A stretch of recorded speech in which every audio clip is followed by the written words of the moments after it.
اس کے عقائد و نظریات کیا ہے؟ کیا یہ لوگ مسلمان ہیں یا دائرہ اسلام سے خارج ہیں؟ عباسیہ مسلک کا بانی کون تھا؟ عباسیہ مسلک اپنے علاوہ تمام مسلمانوں کو کافر کیوں کہتا ہے؟ عباسیہ فرقے کے لوگ کس خطے میں پائے جاتے ہیں؟ ان سب سوالات کے جواب جاننے کے لیے ویڈیو کو شروع سے لے کر آخر تک ضرور دیکھیے گا، اور اگر آپ چینل پر نئے ہیں تو اسے سبسکرائب بھی کر لیجئے۔ تو آئیے چل کر موضوع کا باقاعدہ آغاز کرتے ہیں۔ معزز خواتین و حضرات، قرون اولیٰ سے اسلام میں 3 بڑے فرقے ہیں جن میں اہل سنت، اہل تشیع اور خارجیت شامل ہے۔ عباسیہ فرقے خوارج کی ہی ایک مشہور شاخ ہے جس کا بانی عبداللہ بن عباس تمیمی تھا۔ فرقہ عباسیہ کو اہل دعوت، اہل استقامت اور جماعت المسلمین کے ناموں سے بھی پکارا جاتا ہے۔ حضرت علی کرم اللہ وجہہ نے سن 658 عیسوی میں جب خوارج کو جنگ نہروان میں زبردست شکست سے دوچار کیا تو اس کے بعد خارجی منتشر ہو گئے اور بہت سے گروہوں میں تقسیم ہو گئے۔ اسی دوران ان میں ایک ایسا گروہ وجود میں آیا جسے عباسیت کا نام دیا گیا۔ اس گروہ کو عبداللہ بن عباس لیڈ کر رہا تھا۔ مورخین کے مطابق عبداللہ بن عباس پہلی صدی ہجری میں پیدا ہوا اور اس نے اپنی زندگی کا بیشتر حصہ عراق کے شہر بصرہ میں گزارا۔ یزید کے دور کے بعد عبداللہ بن عباس نے عباسی مکتبہ فکر کے اصول و قوانین وضع کیے اور ان کو عملی شکل دی، اور اس زمانے کی ایک اور مشہور شخصیت جابر ابن زید نے عبداللہ بن عباس کے عقائد و نظریات کی تائید کی اور اس کا بھرپور ساتھ دیا۔ 700 عیسوی میں عبداللہ بن عباس کی وفات کے بعد جابر ابن زید عباسیہ فرقے کا دوسرا امام مقرر ہوا۔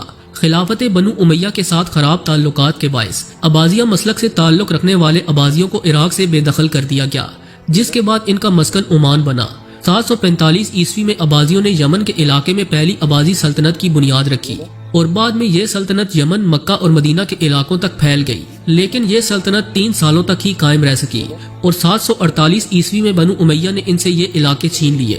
بعد ازاں اس گروہ نے 750 عیسوی میں عمان میں اپنی حکومت قائم کی جو آج تک جاری و ساری ہے۔ اس وقت عباسیوں کی بڑی تعداد الجزائر، تیونس، لیبیا، مشرقی افریقہ اور عمان وغیرہ میں آباد تھی۔ موجودہ دنوں میں عمان کو عباسیت کی مذہبی اور فکری سرگرمیوں کا مرکز قرار دیا جاتا ہے کیونکہ یہاں کے 75% لوگ عباسیت سے تعلق رکھتے ہیں۔ ناظرین گرامی، قرآنی تعلیمات اور احادیث و آثار کے پیش نظر اہل سنت کا اجماعی عقیدہ ہے کہ اہل ایمان کو آخرت میں اللہ تعالیٰ کا دیدار نصیب ہوگا، لیکن عباسی اس سے انکار کرتے ہیں اور کہتے ہیں کہ یہ ممکن ہی نہیں۔ عباسیہ معتزلہ کی طرح قرآن پاک کو مخلوق سمجھتے ہیں، جبکہ اہل سنت کے نزدیک قرآن کوئی مخلوق نہیں بلکہ اللہ کا لاریب کلام ہے۔ حضرت امام احمد بن حنبل رحمۃ اللہ تعالی علیہ نے قرآن مجید فرقان حمید کے مخلوق ہونے کا انکار کیا تو عباسی خلیفہ کی طرف سے ان کو سخت اذیتیں دی گئیں، لیکن امام احمد بن حنبل اپنے موقف پر ڈٹے رہے کہ قرآن کوئی مخلوق نہیں ہے۔ عباسیہ فرقے کا عقیدہ ہے کہ جو شخص گناہ کبیرہ کا ارتکاب کر کے دنیا سے جائے گا، اگرچہ وہ کلمہ گو ہو اور پابند نماز ہو، تو پھر بھی اسے ہمیشہ کے لیے جہنم میں جانا پڑے گا، اسے کبھی جنت نصیب نہیں ہوگی۔ جبکہ اہل سنت کا متفقہ عقیدہ ہے کہ کبیرہ گناہ کا مرتکب شخص ہمیشہ جہنم میں نہیں رہے گا، اگر اس کا خاتمہ ایمان پر ہوا تو گناہوں کی سزا بھگتنے کے بعد اللہ عز و جل ضرور اسے جنت میں داخل فرمائیں گے۔ قرآن و حدیث میں آخرت کے متعلق کئی چیزوں کا تذکرہ ہے، مثلا میزان عدل قائم کیا جائے گا اور پل صراط سے گزرنا ہوگا، لیکن عباسی اس طرح کی چیزوں میں تعویل کرتے ہیں اور احادیث میں ان چیزوں کی جو تفصیلات ہیں ان کو نہیں مانتے، جبکہ اہل سنت ان عقائد کو اسی طرح مانتے ہیں جس طرح رسول اللہ صلی اللہ علیہ وآلہ وسلم نے بتایا۔ عباسی حضرت ابو بکر صدیق رضی اللہ تعالی عنہ اور حضرت عمر فاروق رضی اللہ تعالی عنہ کو خلیفہ سمجھتے ہیں، جبکہ حضرت عثمان غنی اور حضرت علی علیہ السلام کے بارے میں ان کا موقف یہ ہے کہ ان سے اجتہادی خطائیں سرزد ہوئیں۔ ناظرین گرامی، عباسی مسلک سے تعلق رکھنے والے نماز میں تکبیر تحریمہ کے وقت رفع یدین نہیں کرتے بلکہ ہاتھ چھوڑ کر نماز پڑھتے ہیں اور نماز کے آخر میں صرف ایک سلام پھیرتے ہیں۔ جمہور علماء اور محدثین کا اجماع ہے کہ قرآن مجید کے بعد روئے زمین پر سب سے صحیح کتاب بخاری شریف ہے، اس کے بعد مسلم شریف اور اس کے بعد دیگر کتب احادیث کا مقام ہے، لیکن عباسیہ فرقے کے مطابق مسند روی بن صہیب کو بخاری اور مسلم پر ترجیح دی جاتی ہے۔